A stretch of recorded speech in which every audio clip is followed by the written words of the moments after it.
नमस्कार, आप देख रहे हैं स्वतंत्र स्तंभ न्यूज़। सच्चाई देश की गलियों से। आइए डालते हैं नज़र आज की ताज़ा खबर पर। कानपुर नगर कल्याणपुर क्षेत्र में एशिया का मात्र राष्ट्रीय सरकारी संस्थान जहां चीनी के साथ नई नई तकनीकों के विषयों पर प्रशिक्षण दे रहा है। 3 दिन से चल रही केंद्रीय प्रदूषण नियंत्रण बोर्ड नई दिल्ली के संयुक्त तत्वावधान प्रदूषण नियंत्रण कार्यक्रम का आज हुआ समापन।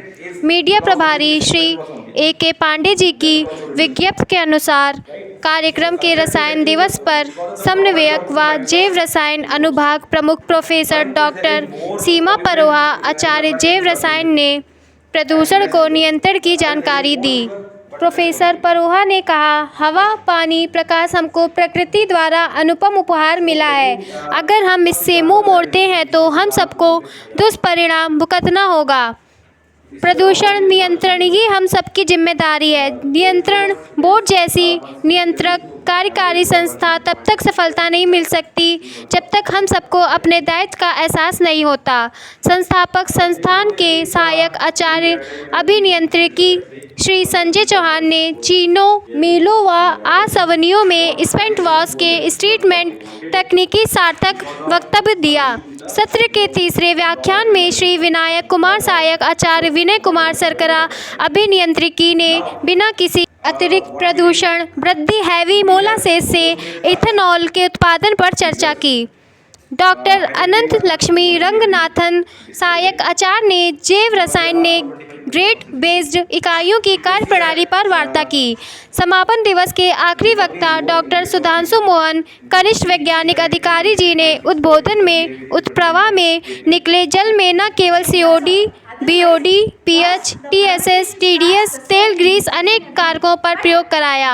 आए हुए सभी प्रतिभागियों को प्रमाण पत्र वितरित किया। राष्ट्रीय सरकरा संस्था के नए निदेशक श्री डॉक्टर स्वेन जी ने एक नया आयाम देना प्रारंभ कर दिया है। संस्थान के हर प्रयोग प्रशिक्षण देश के उद्योगों के लिए कार्य करेगा। ब्यूरो रिपोर्ट, स्वतंत्र स्तंभ news. In case of C heavy and B heavy molasses, it comes to 3/4 specific gravity.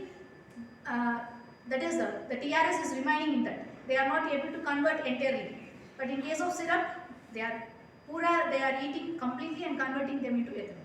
It's good, but that's what I told now. They are facing the problem with the ME because the Brix is very low.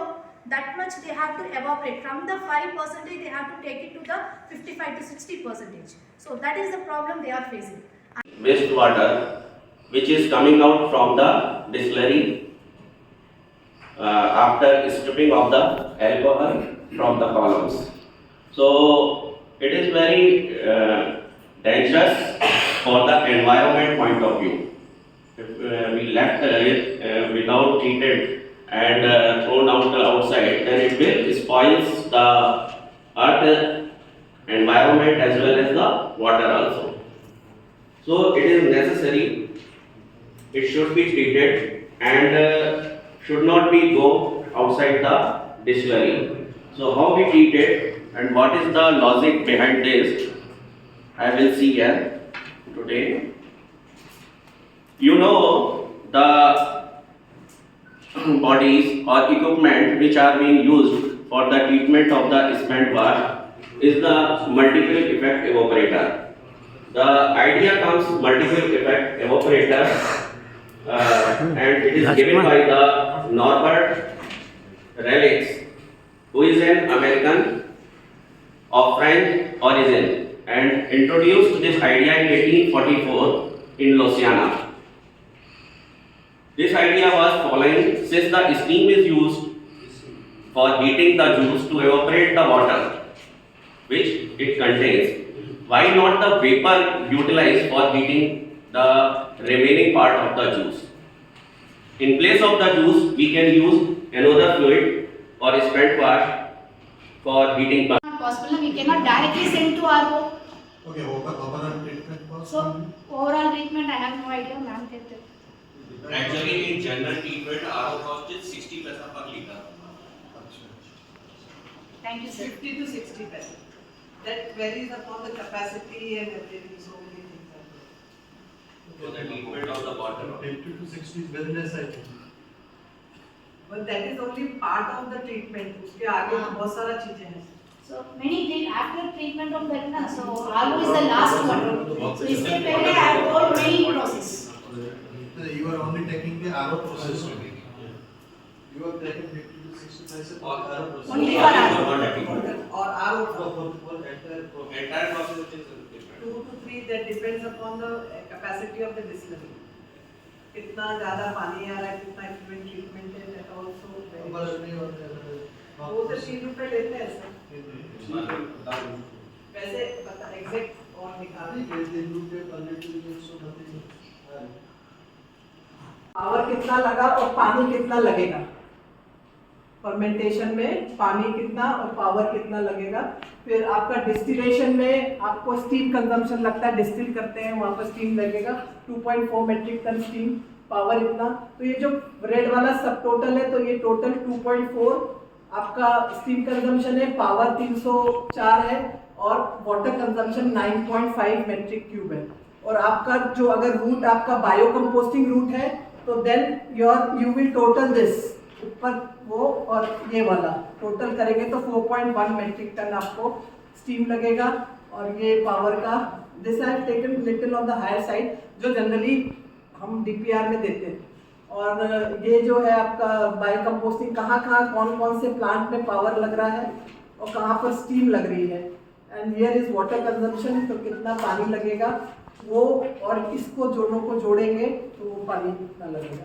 अगर आपका insulation root है तो that 2.4 plus 3.8 6.2 उतना 304, क्योंकि वो fermentation and distillation is common.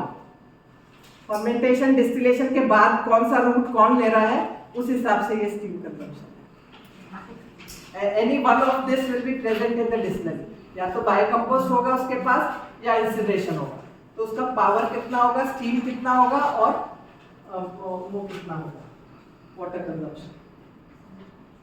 ये yeast propagation समझा दिया, फर्मेंटेशन आपको बताया, ये this is highly we have to see the temperature, पूरा बायोलॉजिकल है। तो हम अपने पे भी वो पूरा क्लाइमेटिक कंडीशन जो भी आप क्या दे रहे हैं प्रोवाइड कर रहे हैं, कितना हाइजीनिक है उस पर सब डिपेंड करेगा। It is not in our hand. अगर आपका हाइजीनिक नहीं है तो कुछ भी not instead of alcohol acids will be form, तो that we have to take care. Distillation आपको सर हम आपसे थोड़ी सी बात करना ही चाहेंगे। आपने राष्ट्रीय सरकार संस्थान का निदेशक का पद भार संभाला हुआ है। आपके अंडर में ये जो प्रोग्राम 3 दिवसीय प्रोग्राम चल रहा है, इसके बारे में क्या कहेंगे? मैं पदभार जो है 29 फरवरी को शाम को लिया है जी। उसके बाद हमारा जो प्रोग्राम रहेगा कि संस्था को कैसे आगे बढ़ाना है, जो अभी तक संस्था हमारा काफ़ी अच्छा काम कर रहा था और उसी को आगे हम बढ़ाना है, ये हमारा इच्छा है। आगे की तरफ और ले जाएंगे। अभी जो 4 चीज़ हम करना चाहेंगे अभी तुरंत संस्था का चार्ज लेने के बाद, वो है सबसे पहले तो जो संस्था में जो पीजी डिप्लोमा कोर्सेस है, वो पीजी डिप्लोमा कोर्सेस को हम पीजी डिग्री में कन्वर्ट करना चाहेंगे। उसका डायरेक्शन में काम चालू हो गया है। इसके अलावा जो हमारे यहाँ जो स्टाफ है, जो फैकल्टी है, वो काफ़ी कम है। मतलब बहुत सारे पद रिक्त है अभी ये सारे पद को भरना है। और दूसरी हमारा रहेगा प्रायोरिटी में। तीसरा में रहेगा कि एक centre of excellence for bio energy, इसको यहाँ इस संस्था में स्थापित करें ताकि बायो एनर्जी का डायरेक्शन में हमारी संस्था काम कर सकें। ये 3 तो बहुत अहम काम है जो हमें करना है। इसके अलावा जो रेगुलर हमारा एडमिशन्स है और एक नया कोर्स जो चालू हुआ है, उसका कैसे एडमिशन्स पूरा होगा, उस डायरेक्शन में भी हम काम करेंगे। अभी कुछ प्रोग्राम से हमारे यहाँ इससे पहले भी वुमेंस डे सेलिब्रेशन हुआ है और वुमेंस डे सेलिब्रेशन से पहले हमारे यहाँ पीजी से एक 20 लोगों का 20 जने का 20 फार्मर्स वो आए हैं और यहाँ हमारे पास ट्रेनिंग लेके गए हैं उनको हम हमारे संस्थान में पहले ट्रेनिंग दिया है। उसके बाद उनको विभिन्न अच्छे शुगर फैक्ट्रियां हैं और अच्छे शुगर फैक्ट्री में जो फार्म है और जो फार्मर्स है उन लोगों से इंटरेक्ट कराया है। इंटरेक्ट करा के उनका 10 दिन का प्रोग्राम था, 10 दिन कंप्लीट करके वो लोग जा चुके हैं। अभी हमारे यहाँ 2 ट्रेनिंग प्रोग्राम चल रहा है। एक तो CPCB का जो ऑफिसर्स है और SPCB state pollution control board का जो ऑफिसर्स है, ये सब आए हुए हैं। ये लगभग 20 लोग हैं और SBTU से 2 फैकल्टी है और हमारे यहाँ का भी 2 फैकल्टी है। ऐसे 24 लोगों का एक ग्रुप है जिसका प्रोग्राम हमारे यहाँ चल रहा है। ये प्रोग्राम बेसिकली एफ्लुएंट ट्रीटमेंट के ऊपर है। एफ्लुएंट ट्रीटमेंट शुगर फैक्ट्री में जैसे आप लोगों को पता है कि हमारा जो इंडस्ट्री है ये 3 इंडस्ट्री के लिए काम करता है। एक तो शुगर इंडस्ट्री है, दूसरा है हमारा अल्कोहल इंडस्ट्री है और तीसरा है हमारा कोजनरेशन। और तीनों इंडस्ट्री में एफ्लुएंट जनरेशन होता है और काफ़ी क्वांटिटी में जनरेशन होता है। और हमारा ड्यूटी है कि हम उसको जो एफ्लुएंट जनरेट होता है उसको अच्छे से ट्रीटमेंट करके और फिर रीयूज़ कर सकें। गन्ना हमारा जो क्रशिंग होता है शुगर फैक्ट्री में, और ये तीनों इंडस्ट्री में जो रॉ मटेरियल है वो गन्ना है, शुगर कैन है। और शुगर कैन में लगभग 70% पानी रहता है। ये उसी पानी को हम कैसे सही ढंग से इस्तेमाल करें ताकि जो हमारा फ्रेश वाटर कंजप्शन है वो ऑलमोस्ट 0 हो जाए या ऑलमोस्ट ना इस्तेमाल करना पड़े, या सबसे कम इस्तेमाल करके हम ये जो गन्ना का पानी को यूज़ करें। और गन्ना का पानी का रीयूज़ करने से हमें 2 चीज़ का, एक तो फ्रेश वाटर का कंजप्शन कम हो गया है और दूसरा हमारा एफ्लुएंट जनरेशन भी कम हो जाएगा जब हम उसका रीयूज़ कर लेते हैं। क्योंकि हमें पानी निकालना, चीनी बनाने के लिए पानी निकालना ही निकालना होता है और वो पानी को हम रीयूज़ करना चाहेंगे और करते भी है, शुगर फैक्ट्री में करते हैं। लेकिन उसको कैसे अच्छे ढंग से करना है ये ट्रेनिंग प्रोग्राम का मतलब अहम हिस्सा है कि उस कैसे अच्छी ढंग से हम करेंगे। किसानों को किस तरह से उनको सिखाया जाए कि आप पानी कितने उसको जो है यूज़ करें उसका पानी। हाँ, वो पानी को कैसे सही ढंग से ट्रीट करें और ट्रीट करके और उसको इस्तेमाल फिर दोबारा इस्तेमाल करें। ये इसका मेन पर्पस है। और एक और ट्रेनिंग प्रोग्राम हमारे यहाँ चल रहा है, वो है 40 किसान जो बिहार से आए हुए हैं। वो गन्ना किसान है और प्रोग्रेसिव गन्ना किसान है। अच्छा गन्ने की खेती उनका अच्छा है और अच्छा गन्ना वहाँ जो उनका पैदावार भी अच्छा है। उनको और आगे का ट्रेनिंग देने के लिए कि कैसे अलग अलग वैरायटी का इस्तेमाल करेंगे, कैसे खाद का सही समय से देंगे, कितना खाद देंगे, सॉइल टेस्टिंग उससे पहले कैसे करना है और उससे पता चलेगा कि हाँ कौन सा खाद देंगे, कौन सा और कीटनाशक क्या इस्तेमाल करेंगे, सीड कौन सा हम इस्तेमाल करेंगे। तो ये सारे चीज़ का ट्रेनिंग उनको दिया जाएगा और चल रहा है, वो प्रोग्राम भी हमारा चल रहा है। इससे किसान लाभार्थी तो होगा ही सर, और हमारे राष्ट्रीय सरकार संस्थान का भी नाम होगा। इससे किसान तो लाभार्थी होगा क्योंकि उनका यील्ड बढ़ेगा।